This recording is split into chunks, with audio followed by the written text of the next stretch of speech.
तो एक नंबर में क्या है आपको, सन्निकटन। सन्निकटन के बारे में थोड़ा लिख लीजिए।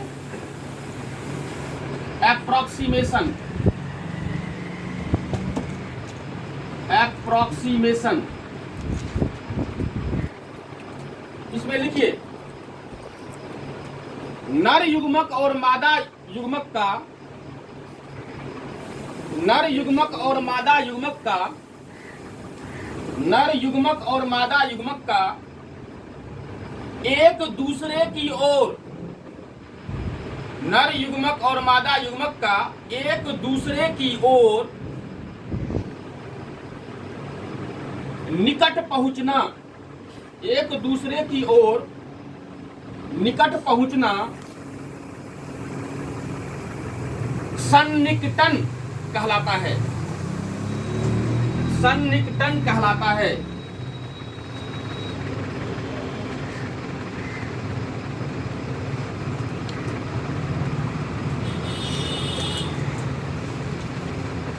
देखिए ये मादा युग्मक था और एक का निर्माण हुआ था, मैंने बताया था। मतलब ओवम से एक बना था। कैसे? जब उसके ऊपर दो आवरण, दो सतह, दो झिल्ली, हाँ, जोना पेलुसुडा और कोरोना रेडिएटा जब बन गया था ओवम के चारों ओर, अंडाणु के चारों ओर, तब इसको हम लोग कहते एक।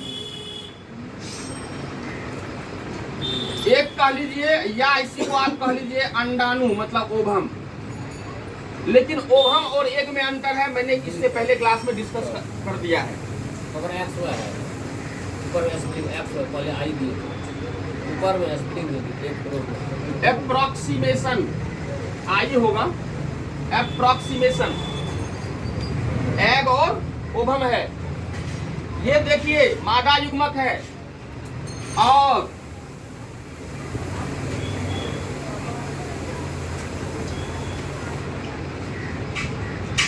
ये देखिए शुक्राणु है। मादा युग्मक और नर युग्मक दोनों निकट पहुंच गया, समीप पहुंच गया एक दूसरे के। इसी को हम लोग कहते हैं एप्रोक्सीमेशन, मतलब सन्निकटन। एप्रोक्सीमेशन फटाफट आप लोग जो उतारिए। एप्रोक्सीमेशन, एप्रोक्सीमेशन को समझने में कोई परेशानी नहीं होगी। एप्रोक्सीमेशन हो गया। इसके बाद 2 नंबर में आपका होगा शुक्राणु का प्रवेश। अब शुक्राणु जो है अंडाणु के अंदर किस प्रकार प्रवेश करेगा उस पर चर्चा करेंगे। शुक्राणु का प्रवेश,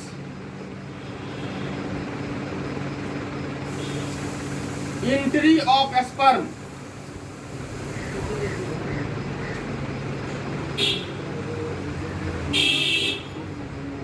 Now this time we will have to understand about what is the right process about to the entry of sperm into the ovum or egg। मतलब हुआ डिंब या अंडाणु के अंदर शुक्राणु का प्रवेश किस प्रकार से होता है, अब उसको हम लोग को समझना होगा।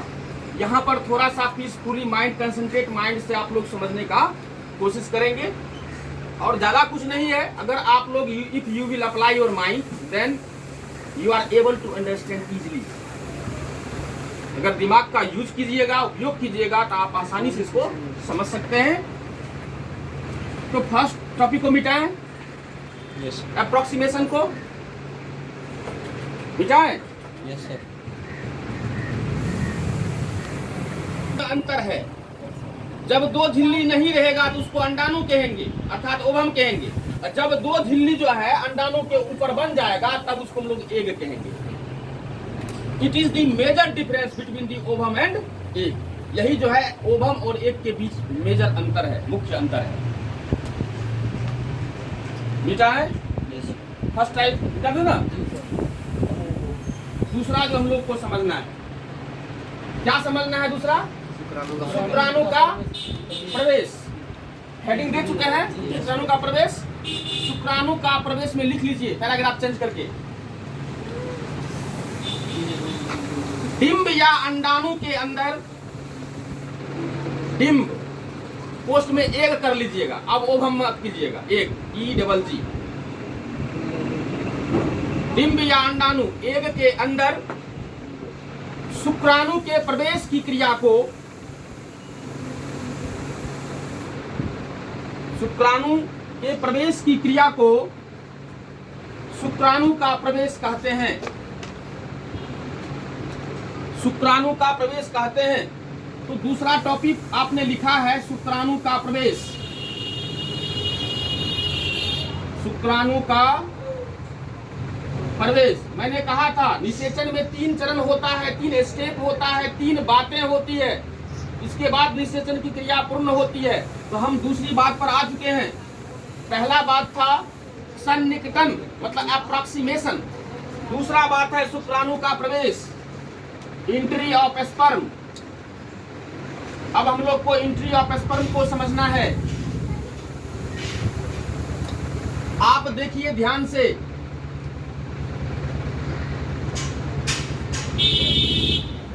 ये बताइए इसको हम एग कहेंगे कि ओवम? एग कहेंगे। बिल्कुल सही। जैसे ही लेयर का निर्माण हो गया और कितने सतह का निर्माण होगा उसके ऊपर, अंडाणु के ऊपर जब 2 सतह का निर्माण हो जाता है तो उसको हम लोग एग कहना शुरू कर देते हैं।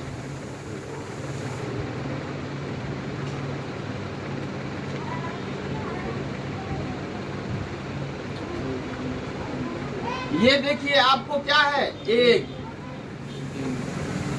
एग का क्या अर्थ होता है? डिम। अंडाणु से हटकर थोड़ा ले रहे हैं, क्योंकि अंडाणु और एग में अंतर है, इसलिए हमने एग को अंडाणु भी कह सकते हैं, लेकिन हम डिम्ब ले रहे हैं ताकि आप लोग को ये दिमाग में आ जाए कि अंडाणु और डिम्ब में अंतर है ना। ये है आपको डिम्ब। और इसके समीप पहुंच चुका है कौन? शुक्राणु।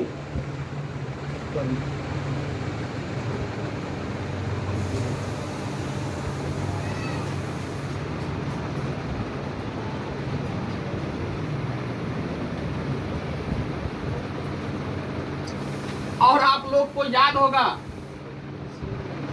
इसको ऐसे कर लीजिए या फिर आप इसको ऐसे कर लीजिए। याद आ रहा है कुछ? स्पर्म जो पढ़ाए थे जी, स्पर्म के शीर्ष भाग पर टोपी नुमा रचना होता है। शुक्राणु के हेड पर, शीर्ष पर जो है एक टोपी नुमा रचना, कैप लाइक स्ट्रक्चर रहता है, उसको हम लोग कहते हैं एक्रोसोम। क्या कहते हैं? एक्रोसोम।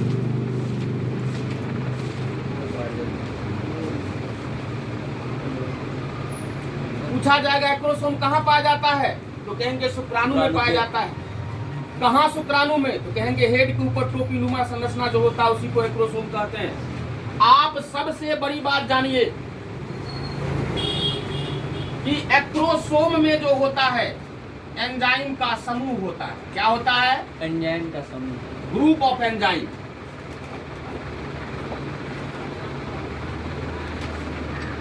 Group of enzymes. और एंजाइम का समूह जो होता है, उस एंजाइम के समूह को हम लोग एक नाम देते हैं या उसे कहा जाता है, एंजाइम के समूह को कहा जाता है स्पर्म लाइसिन। क्या कहा जाता है? Sperm lysine. Sperm lysine.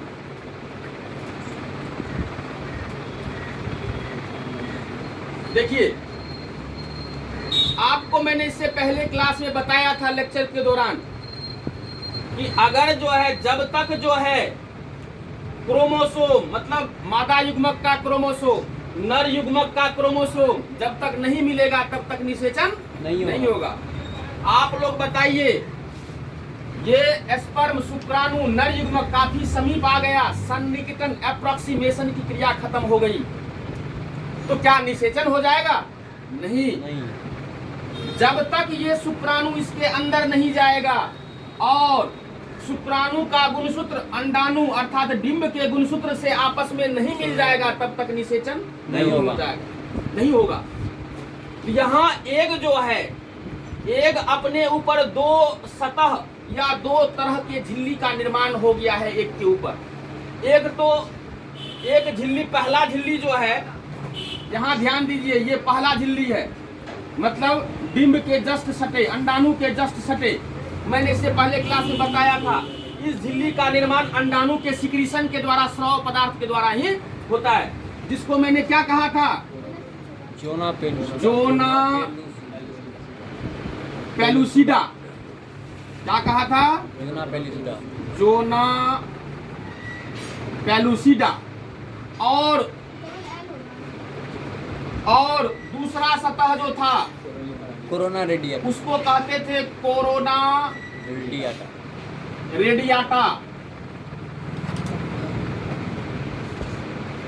Corona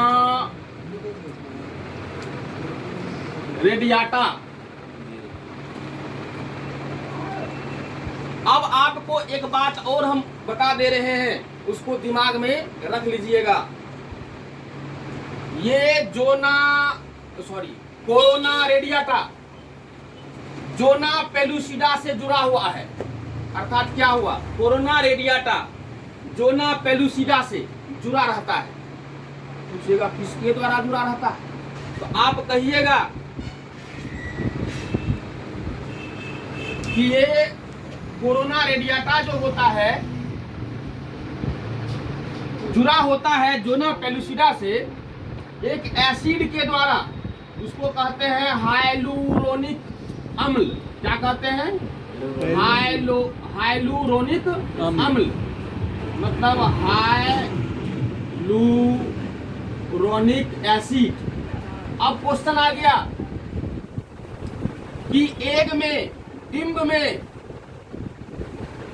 अंडाणु के बाहर जो दो तरह का झिल्ली होता है या सतह होता है, जिसको कोरोना रेडियाटा और जोना पेलुसिडा कहते हैं, तो कोरोना रेडियाटा जो है जोना पेलुसिडा से किसके द्वारा जुड़ा रहता है? क्या कहेंगे? हाइलुरोनिक अम्ल के द्वारा जुड़ा होता है। अच्छा बताइए, जब तक यह झिल्ली दोनों टूटेगा नहीं, तब तक क्या शुक्राणु का प्रवेश इसके अंदर हो पाएगा? नहीं हो पाएगा। अब बात उठता है, क्या अपने आप दोनों झिल्ली टूट जाती है, या फिर स्पर्म जो सन्निकट आया है, या स्पर्म जब शुक्राणु के अंदर प्रवेश करता है तो शुक्राणु के द्वारा टूटता है? तो आप जानिए, अपने आप विघटित नहीं होता है। कोरोना रेडियाटा जोना पेलुसिडा जो है अपने आप डिसइंटीग्रेट नहीं होता है, विघटित नहीं होता है, डिसोसिएट नहीं होता है, ब्रेक नहीं होता है, टूटता नहीं है। तो किसके द्वारा टूटता है? तो कहेंगे शुक्राणु के प्रभाव से। अभी जो आपको इतना पुल का तार बने कि शुक्राणु जो है स्पर्म नर युग्मक, उसके अंदर उसके ऊपर हेड पर जो है क्रोमोसोम होता है। एक क्रोमोसोम में एंजाइम का समूह होता है, और एंजाइम के समूह को क्या कहते हैं? स्पर्म लाइसिन ही वजह होता है डिंब के दोनों सतह को टूटने का। तो कहता है कि स्पर्म लाइसिन में दो तरह का एंजाइम होता है। स्पर्म लाइसिन में क्या होता है? दो तरह का एंजाइम होता है। एंजाइम का समूह है। एंजाइम के समूह में दो एंजाइम जो है प्रमुख होता है, मेन होता है, इंपोर्टेंट होता है, महत्वपूर्ण होता है, जो क्या करता है? ये दोनों सतह को तोड़ने का काम करता है। इंटरेस्टिंग पॉइंट है, वो दो एंजाइम का नाम क्या है? तो एक एंजाइम जो है, एक एंजाइम का नाम है आपको हाइलुरोनिक एंजाइम। मतलब क्या? ये दोनों स्तर, दोनों सतह जिसके द्वारा जुड़ा रहता है उसको क्या कहते थे? हाइलुरोनिक अम्ल। यहाँ सिर्फ एंजाइम लगा दीजिएगा, हाइलुरोनिक एंजाइम। क्या कहिएगा? Hyaluronic enzyme. ये हाइलुरोनिक एंजाइम हुआ। और दूसरा एंजाइम का नाम है एक्रोसिन। एक्रोसिन, ये देखिए, इसको क्या कहे? Hyaluronic enzyme. Hyaluronic enzyme. यही दो एंजाइम होता है जिसके कारण से क्या होता है? एग का दोनों सतह डैमेज होता है। ठीक है ना? तो हाइलुरोनिक एंजाइम जो होता है, हाइलुरोनिक एंजाइम जो होता है, ये कोरोना रेडियाटा जो सबसे बाहरी सतह होता है एग का, उसको डैमेज करता है, विघटित कर देता है, विघटित कर देता है।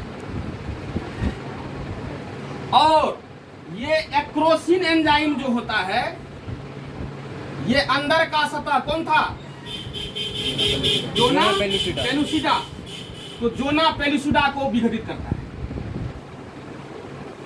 विघटित करता है, डिसोसिएट करता है। तो इस प्रकार से एस्पर्म समीप आता है। समीप आने के बाद क्या करता है, एस्पर्म के ऊपर टोपीनुमा संरचना जिसको एक्रोसोम कहते हैं, जिसमें एंजाइम का समूह होता है, उसमें मुख्य रूप से एस्पर्मलाइसिन कहलाता है एंजाइम का समूह। एंजाइम का समूह एस्पर्मलाइसिन में दो तरह का एंजाइम होता है, हाइलुरोनिक एंजाइम और एक्रोसिन।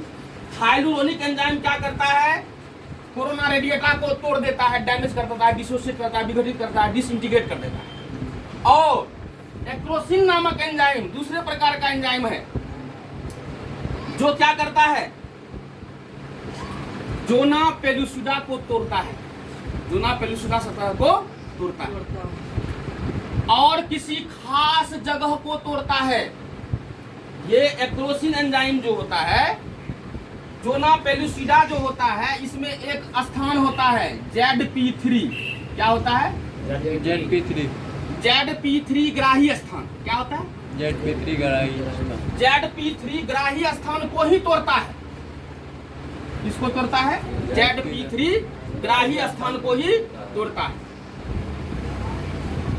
तो इसका मतलब हुआ दो तरह का एंजाइम, हाइलुरोनिक एंजाइम, एक्रोसिन। हम लोग अभी तक क्या देखे कि एग का दोनों सतह को तोड़ दिए, दोनों सतह को तोड़ेंगे तो अब क्या होगा, शुक्राणु अंदर प्रवेश करेगा। लेकिन जैसे ये जो है कोरोना रेडियाटा को हाइलुरोनिक एंजाइम तोड़ता है, तो अंदर में जो है घटना होती है। अंदर में घटना होती है क्या, एक तो अंडाणु का निर्माण हो जाता है। क्या होता है, अब बोलोगे कि सर अंडाणु का निर्माण तो पहले कर चुके। मैंने बताया था कि निषेचन के समय में, अर्थात जब शुक्राणु इसमें प्रवेश करने लगता है, तो सेकेंडरी ऊसाइट, द्वितीयक अंड कोशिका में क्या होता है, मियोसिस सेकेंड और सूत्री विभाजन द्वितीयक क्रिया संपन्न होता है और बन जाता है भीतर में अंडाणु, और प्लस एक बनता है पोलर बॉडी, मतलब ध्रुव पिंड। क्या बनता है, पोलर बॉडी, ध्रुव पिंड। अब बात उठता है कि ध्रुव पिंड क्यों बनता है। ध्रुव पिंड इसलिए बनता है, और ये ध्रुव पिंड जो बनता है, क्योंकि मियोसिस सेकेंड होगा तो अंडाणु के साथ साथ ध्रुव पिंड भी बनता है, जैसा कि मैंने oogenesis में दिखाया आप लोग, अंड जनन में। और एक बात जानिए कि जैसे एस्पर्म, मान लीजिए यहाँ पर जो आया एस्पर्म, देखिए यहाँ पर आ गया और इस पर तो एंजाइम था, इसको डैमेज किया, इसको भी डैमेज किया, दोनों सतह को डैमेज किया, और ये ध्रुव पिंड को भी आगे से हटा दिया, ध्रुव पिंड को भी आगे से हटा दिया।